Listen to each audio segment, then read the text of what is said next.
ನಮಸ್ಕಾರ. ಸದಾನಂದ ಬಾಬು ಯೂಟ್ಯೂಬ್ ವಾಹಿನಿಗೆ ಸ್ವಾಗತ. ಮತದಾರ ಜಾಗೃತಿ ಆದರೆ ಮಾತ್ರ ಪ್ರಜಾಪ್ರಭುತ್ವ ಉಳಿಲಿಕ್ಕೆ ಸಾಧ್ಯ ಇದೆ, ಇಲ್ಲ ಸಾಧ್ಯನೇ ಇಲ್ಲ. ನೀವು ಎಲ್ಲಿವರೆಗೆ ದುಡ್ಡು ತೊಗೊಂಡು ಓಟ್ ಹಾಕ್ತೀರಿ ಅಲ್ಲಿವರೆಗೆ ನಿಮ್ಗೆ ಯಾವುದೇ ಕೇಳುವಂಥ ನೈತಿಕ ಹಕ್ಕನ್ನು ನೀವು ಕಳೆದುಕೊಂಡು ಬಿಡ್ತೀರಿ. ಹೀಗಾಗಿನೇ ಶ್ರೀಮಂತರು, ಕೋಟ್ಯಾಧೀಶರು, ಲೂಟಿಕೋರರು ಆಯ್ಕೆ ಆಗಿ ಬರ್ತಾಯಿದ್ದಾರೆ.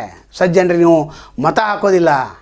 ನಂತರ ಒಳ್ಳೆಯವರು, ಕಲಿತವರು, ಡಬಲ್ ಡಿಗ್ರಿ ತೆಗೆದುಕೊಂಡವರು, ಸಮಾಜ ಸೇವೆ ಮಾಡಬೇಕನ್ನೋರಿಗೆ ನೀವು ಓಟ್ ಹಾಕೋದಿಲ್ಲ. ಹಾಗಾದರೆ ನೈತಿಕ ಅಧಿಕಾರವನ್ನು ನೀವು ಕಳ್ಕೊಂಡ್ಬಿಟ್ರಿ ಅಂದರೆ ಮತದಾರ ಭ್ರಷ್ಟ ಅಂದರೆ ದೇಶ ಭ್ರಷ್ಟ. ಇದು ರಾಜಕಾರಣಿಗಳು ಬೇಕಾಗಿದೆ. ಪದೇ ಅವರೇ ಯಾಕೆ ಬರ್ತಾಯಿದ್ದಾರೆ ಅಂದರೆ 100 ಕೋಟಿ ಹಾಕ್ತಾರೆ, 500 ಕೋಟಿ ತೆಗಿತಾರೆ. ಅದಕ್ಕೆ ನೀವೇ ಕಾರಣ. ಒಂದು ಕತೆ ಇದೆ, ಭಾಳ ಮಹತ್ವದ್ದು, ನಿಮ್ಮದೇ ಕತೆ ಇದೆ. ಆ ಕತೆ ಹೇಳಿ ಈ ವಿಡಿಯೋನ ಮುಗಿಸ್ತೇವೆ. ಹಿಟ್ಲರ್ ಏನು ಮಾಡಿದ, ಒಂದು ಕೋಳಿನ ಕುತ್ತಿಗೆ ಗಚ್ಚಾಗಿ ಹಿಡಿದು ಒಂದೊಂದು ಪಂಕ ಕಿತ್ತುಗೋತ ಹೋಗ್ತಾಯಿದ್ದ. ಒಂದು ತೆಗೆಯವ ಅದು ಒದ್ದಾಡ್ತಿತ್ತು.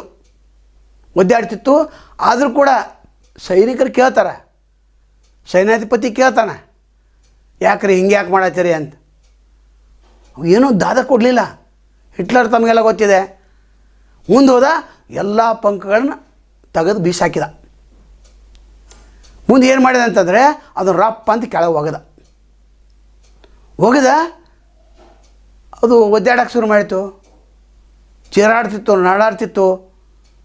ಅವು ಸೇನಾಧಿಪತಿ ಏನು ಮಾಡಿರಿ ನೀವು ಅಂತ ಅಂದ್ಕೊಳ್ಳೆ ಸಾವಕಾಶವಾಗಿ ಕಿಶಾಯಿಂದ ಕಾಳುಗಳನ್ನು ತೆಗೆದ. ಆ ಕೋಳಿಗೆ ಏನು ಪ್ರಿಯವಾದ ಕಾಳುಗಳನ್ನು ತಂದಿದ್ದ. ಒಂದೊಂದು ಹಾಕೋಕ್ಕೆ ಶುರು ಮಾಡಿದ. ಅದು ಕೋಳಿ ಒಮ್ಮೆ ಹಿಟ್ಲರ್ ಕಡೆ ನೋಡ್ತೈತಿ, ಒಮ್ಮೆ ನೆಲದ ಕಡೆ ನೋಡ್ತೈತಿ, ಒಮ್ಮೆ ಹಿಟ್ಲರ್ ಕಡೆ ನೋಡ್ತೈತಿ, ಒಮ್ಮೆ ನೆಲದ ಕಡೆ ನೋಡ್ತೈತಿ, ಒಮ್ಮೆ ಕಾಳು ಕಡೆ ನೋಡ್ತೈತಿ. ಕಾಳು ತಿನ್ನಕೈತಿ ಮತ್ತು ನಗಾಕ್ಕೆ ಶುರು ಮಾಡ್ತದು. ಅದು ಕೋಳಿ.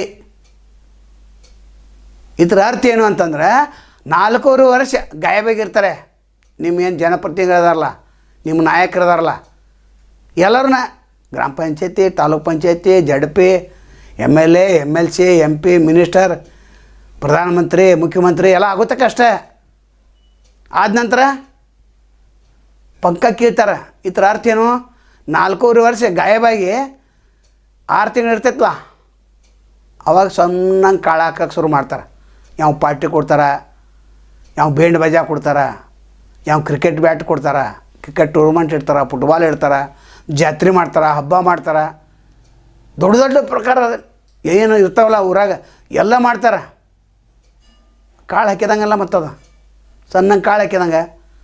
ನಾನು ದೊಡ್ಡ ಕಾಳು ಯಾರಿಗೆ ಹಾಕ್ತಾರೆ, ಯಾರು 10 ಊರು ನಡುವ ಏನು ರೊಕ್ಕ ಅನಿಸ್ತಿರ್ತಾನಲ್ಲ, ಒಂದು ಕಾರ್ ಗಾಡಿ ಇಡ್ತಾನೆ, ಅಲ್ಲಿ 25 ಮಂದಿ ತೊಗೋತಾನೆ, ಅಲ್ಲಿ ದುಡ್ಡು ತೊಗೋದು, ಅಲ್ಲಿಷ್ಟು ತೊಗೋದು, ಹಂಚೋದು, ಇದನ್ನು ಮಾಡ್ತಾರೆ. ಪ್ರತಿಯೊಬ್ಬ MLA ಇದನ್ನು ಮಾಡ್ತಾನೆ. ಹೀಗಾಗಿ ಅವ್ರಿಗೇನಿದೆ, ಈ ಮತದಾರರ ಬಗ್ಗೆ ಅವ್ರಿಗೆ ವಿಶ್ವಾಸ ಇಲ್ಲ, ಮತ್ತು ಮತದಾರರಿಗೆ ರಾಜಕಾರಣ ಬಗ್ಗೆ ವಿಶ್ವಾಸ ಇಲ್ಲ, ಈ ಇಬ್ಬರಿಗೆ ಪ್ರಜಾಪ್ರಭುತ್ವದ ಬಗ್ಗೆ ವಿಶ್ವಾಸ ಇಲ್ಲ. ಮತ್ತೇನು ಮಾಡ್ತಾರೆ, ಸಂವಿಧಾನ ಮೇಲೆ ಇವ್ರು ಪ್ರತಿಜ್ಞೆ ಮಾಡೋರು. ನೀವು ಸಂವಿಧಾನ ಮೇಲೆ ನಾನು ನಡ್ಕೋತೇನಂತ ಮತ್ತೆ ಪ್ರತಿಜ್ಞೆ ಮಾಡೋರು. ಆ ಪಂಕ್ಗಳನ್ನು ಕಿತ್ತೊಗದು ಏನು ಮಾಡಿದ್ರು ಅಂದರೆ, ಅದಂದ್ರೆ ನಿಮ್ಮ ರಸ್ತೆ ಒಂದು ಕೀಳೋದು, ಇನ್ನೊಂದು ರಸ್ತೆ ಮಾಡೋದು, ನಿಮಗೆ ಗಟ್ರ ಒಂದು ಕೀಳೋದು, ನಿಮ್ದು ಮಾಡೋದೆಲ್ಲ ಎಲ್ಲ ನಳ ತೆಗೆದು ಎಲ್ಲ ನಿಮ್ದು, ದುಡ್ಡು ಮಾತ್ರ ನಿಮ್ದು. ಮತ್ತು ಅಭಿವೃದ್ಧಿ ಹೆಸರಿನಲ್ಲಿ 10 ಕೋಟಿ ಸ್ಯಾಂಕ್ಷನ್ ಮಾಡಿಕೊಂಡು 20 ಕೋಟಿ ಕರೆಕ್ಟ್ ಇದೆ.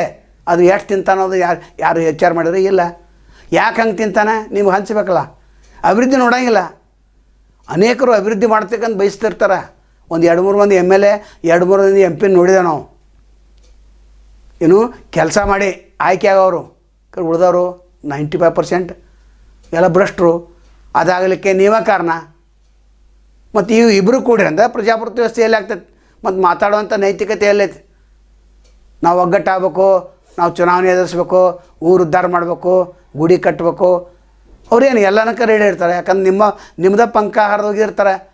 ಆದರೆ ನಿಮ್ಗೆ ಗೊತ್ತಾಗಿಲ್ಲ, ಲಾಸ್ಟಕ್ಕೆ 6 ತಿಂಗಳು ಇರ್ತೈತಲ್ಲ, ಅವಾಗ ಕಾಳು ಹೋಗ್ಯಾಕೆ ಶುರು ಮಾಡ್ತಾರೆ, ದುಡ್ಡು ಹಂಚಕ್ಕೆ ಶುರು ಮಾಡ್ತಾರೆ, ಎಲ್ಲೆಲ್ಲಿ ಎಷ್ಟೆಷ್ಟು ಕೊಡ್ಬೇಕು ಅನ್ನೋ ಲಿಸ್ಟ್ ತಯಾರು ಮಾಡ್ತಾರೆ.